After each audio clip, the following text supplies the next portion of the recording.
ragazzi, oggi vi racconto 50 differenze che ci sono tra l'Italia e Dubai, dove vivo da 6 anni. Dove vivo? Forse non lo dico.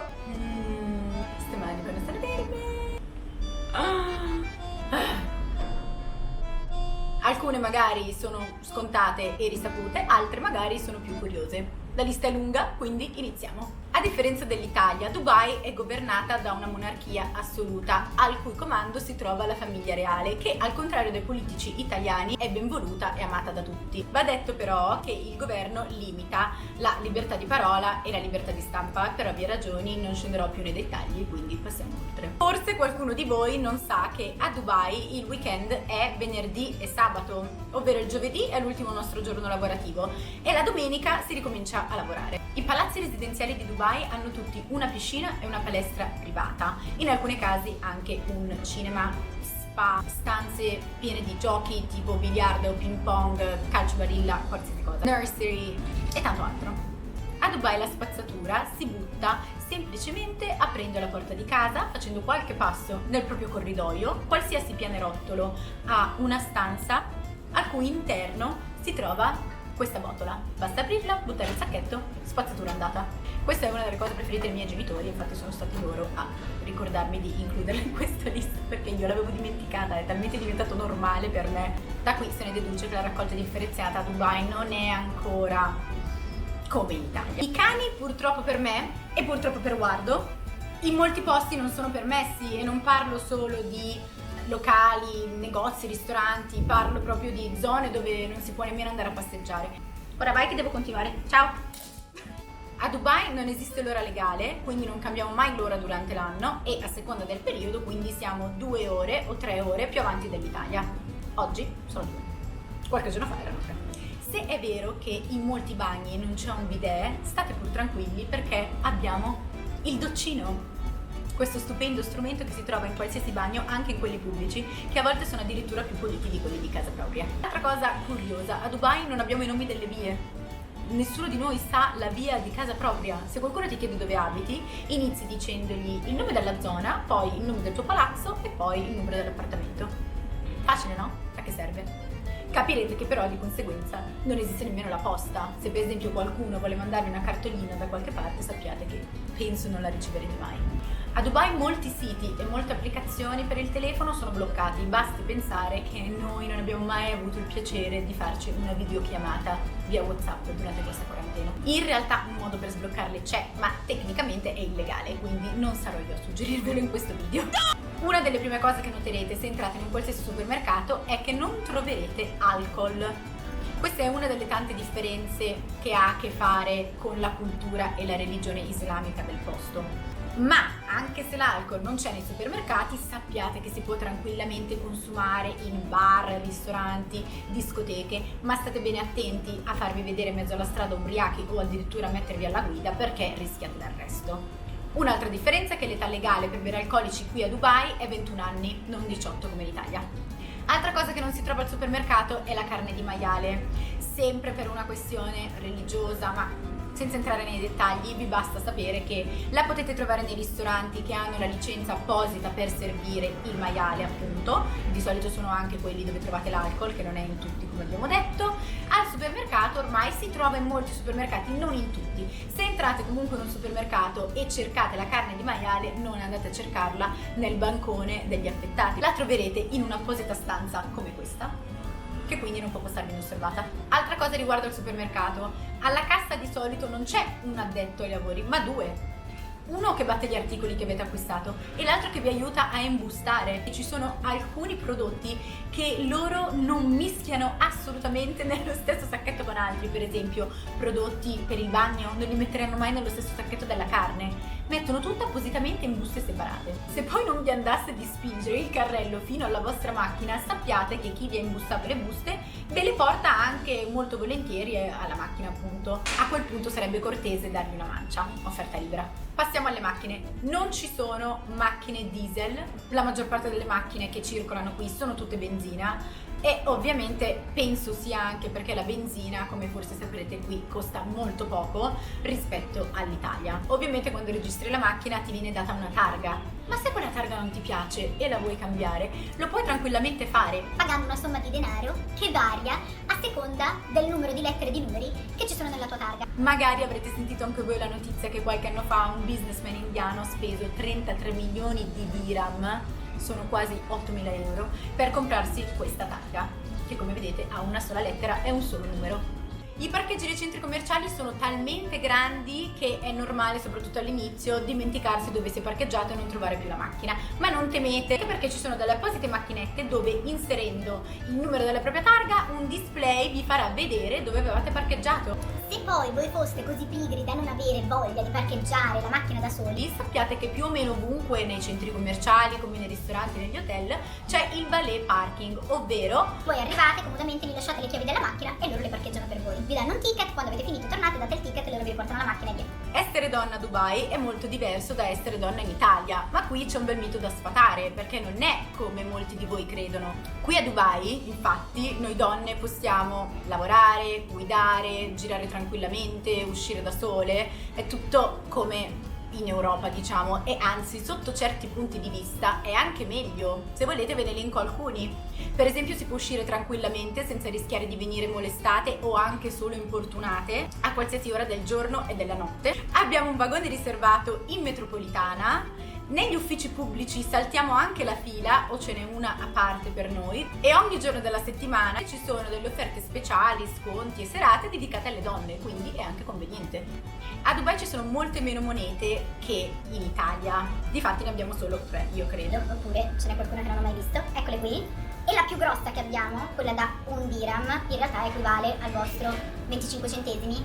E le banconote iniziano dai 5 dirham, che in realtà sarebbero circa poco più di €1. Il clima, a meno che non è la prima volta che sentite parlare di Dubai, probabilmente sapete che le stagioni sono uguali, però all'estate qui la temperatura raggiunge anche i 50 gradi, fa molto caldo, ed d'inverno non scende mai sotto i 16 circa. Fidatevi che dopo un po' che abitate a Dubai e vi abituate ai 50 gradi che fa l'estate, quando in inverno la temperatura arriva ai 16, per voi fa molto freddo. La sanità, a differenza dell'Italia, dove è pubblica, qui è privata, un po' come in America. Altra particolarità è che a Dubai nei bagni non ci sono le prese elettriche, credo per una questione di sicurezza, quindi dovrete abituarvi ad asciugarvi i capelli in camera o in cucina, scegliete voi. Va anche detto che le prese sono diverse da quelle italiane, sono come quelle inglesi. Purtroppo a Dubai si fuma ancora in molti locali come discoteche, bar, alcuni ristoranti. Le cose stanno cambiando ultimamente e non vedo l'ora che sia completamente illegale, perché vi lascio immaginare che bello uscire preparate, sistemate e tornare solenti di fumo.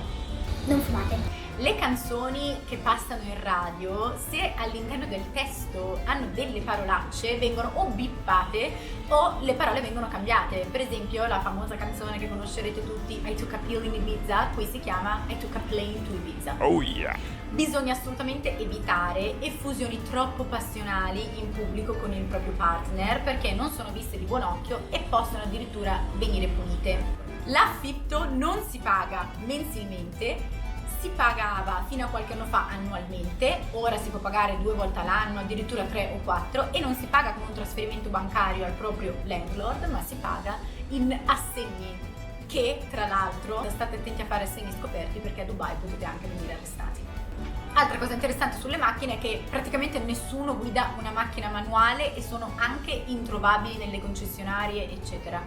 Tutti guidiamo macchine automatiche, e anzi c'è gente che non ha proprio idea di come far partire una macchina manuale. Sempre riguardo le macchine, magari vi interesserà sapere che a Dubai non si paga il bollo. Annualmente ognuno di noi deve registrare la propria macchina, ma si paga una tassa fissa che è circa sui 100 euro per fare questa registrazione. Sia che hai un Panda, che qui però non c'è, sia che tu abbia un Lamborghini. Le multe a Dubai possono essere accumulate, non devono essere pagate entro un tot, semplicemente allo scadere della registrazione del veicolo. Quindi quella volta all'anno in cui dovete andare a fare il test e rinnovare la registrazione della macchina, a quel punto lì siete tenuti a pagare tutte le multe che avete eventualmente accumulato durante l'anno. di solito la gente aspetta, perché durante l'anno in un paio di occasioni lo sceicco fa degli sconti, e quindi se paghi durante quel periodo paghi le multe scontate. Comodo. Se non vi piace scusate, c'è un moscerino che mi vuole in faccia. Se non vi piace lavare la macchina state tranquilli, perché a Dubai in qualsiasi parcheggio di centri commerciali, a volte anche parrucchieri eccetera, non appena voi parcheggiate vi si avvicinerà un simpatico addetto al lavaggio macchina che vi chiederà quanto state via, volete che vi lavi la macchina? al costo di circa 5-6 euro. Comodissimo. Le tasse a Dubai fino a qualche anno fa erano 0. Probabilmente molti di voi già lo sapevano. Da gennaio 2018 è stato introdotto il 5% di IVA su prodotti e servizi. 5. La nudità è un argomento abbastanza intricato da affrontare. Vi dico solo 2 cose: non ci si può mettere in topless in spiaggia e anche per gli uomini è assolutamente vietato camminare a petto nudo per le strade. Per quanto riguarda però come ci possiamo vestire come vogliamo. Gli unici luoghi in cui viene richiesto un atteggiamento un po' più decoroso, quindi magari una gonna fino al ginocchio o per esempio di coprirsi le spalle, con una maglietta del genere non potrei andare, sono gli uffici pubblici e anche i centri commerciali. Però, cosa che dico sempre, al centro commerciale ci sono circa 16 gradi, l'aria condizionata è sempre sparata al massimo, quindi a meno che non vogliate congelare, fidatevi che vi farà piacere coprirvi un po' di più. nota dolente per tutti noi abitanti di Dubai: purtroppo internet costa tantissimo. Sì, c'è il wifi libero in tantissimi posti, ma per avere internet sul cellulare gli abbonamenti costano molto e anche il wifi di casa costa tanto, sugli 90-100 euro al mese. A proposito di case, Dubai è talmente sicura che quasi nessuno chiude la porta di casa, la lasciamo tutti sempre aperta, non c'è pericolo. A Dubai è anche vietato chiedere l'elemosina ed è anche vietato il gioco d'azzardo. E magari ora voi penserete: vabbè, ma io non è che vado sempre al casino. Sappiate che però questo include anche qualsiasi tipo di scommessa, quindi per i ragazzi che la domenica sono abituati a farsi la schedina, bolletta, non so come si chiami, comunque le scommesse calcistiche, dimenticatele, qui non si può. Questa, come anche altre differenze che vi ho già detto prima, ha a che fare con la religione islamica, ma non è questo il momento di scendere nei dettagli e spiegarvi tutte le ragioni per cui è così. Al ristorante il cameriere vi verserà sempre e continuamente l'acqua nel bicchiere non appena fate un sorso, sia nel ristorante più elegante che dal pizzaiolo sotto casa.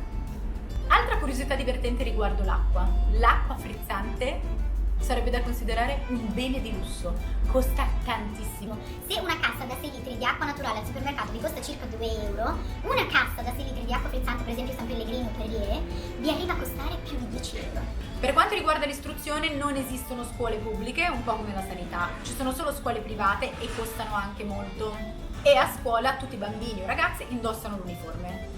Tutte le case hanno l'aria condizionata e meno male, visto che l'estate, come abbiamo detto, la temperatura raggiunge 50 gradi. Al contrario però, non ci sono nei palazzi le pompe di calore, ovvero dall'aria condizionata l'aria calda non uscirà mai. E fidatevi che l'inverno, se vivete al 90° piano di un palazzo dove non batte mai il sole diretto, fa molto freddo in casa, è quasi come essere in montagna. Io l'ho sperimentato sulla mia pelle quando abitavo qualche anno fa al 72° piano e quando d'inverno lavoravo da casa mi congelavano le dita mentre cercavo di premere i tasti del computer. Tant'è che avevo addirittura pensato di comprarmi una stufetta elettrica. poi mi sono rifiutata.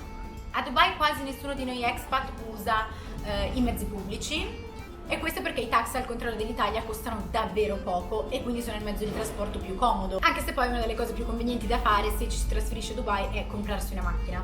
Ogni casa è munita di parcheggio privato e quindi va sempre. Sheikh Zayed Road, quello stradone immenso con 14 corsie che avrete sicuramente visto magari in qualche foto o video, è a pagamento e ha un sistema di pedaggio automatizzato. Basta munirsi di un apposito adesivo con un chip al suo interno, appiccicarlo alla vostra macchina e quando passate sotto i pedaggi, che si chiamano Salik, il vostro account ricaricabile viene automaticamente scalato di 4 dirham, che sono circa €1. Altra differenza, per alcuni magari sarà una delle più importanti: a Dubai non importa per quanti anni vivrete, non diventerete mai cittadini. La cittadinanza è riservata ai locals, a noi stranieri invece è concessa la residenza, che nella maggior parte dei casi si ottiene tramite un lavoro, l'apertura di una società, l'acquisto di un immobile e magari qualche altra cosa che non mi viene in mente. E con questo si conclude la mia lista delle 50 differenze tra l'Italia e Dubai. Sicuramente ce ne saranno molte altre che mi sono dimenticata di includere. Se avete vissuto a Dubai o se venite spesso e vi viene in mente qualcun'altra, scrivetemela qui nei commenti, così possiamo continuare a parlarne. Per concludere ci tengo a dire la mia personale esperienza dopo 6 anni che vivo qui a Dubai. Credo che ogni paese e ogni città abbia i suoi pro e i suoi contro e non esista il posto perfetto per tutti.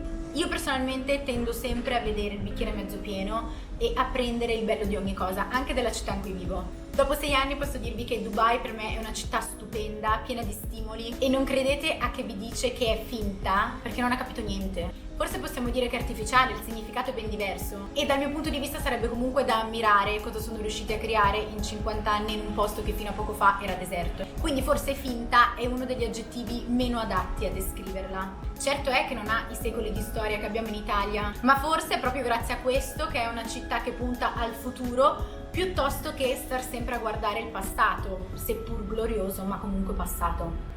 Io posso dirvi che in questi anni che sono stata qui comunque l'ho vista migliorarsi in tante cose e è una città che continua a volerlo fare. È una città cosmopolita, piena di stimoli, dove lavorando sodo si può veramente realizzare, io credo, qualsiasi sogno. Perlomeno per me è stato così. Ma magari questo ve lo racconterò in un altro video. Ciao ragazzi!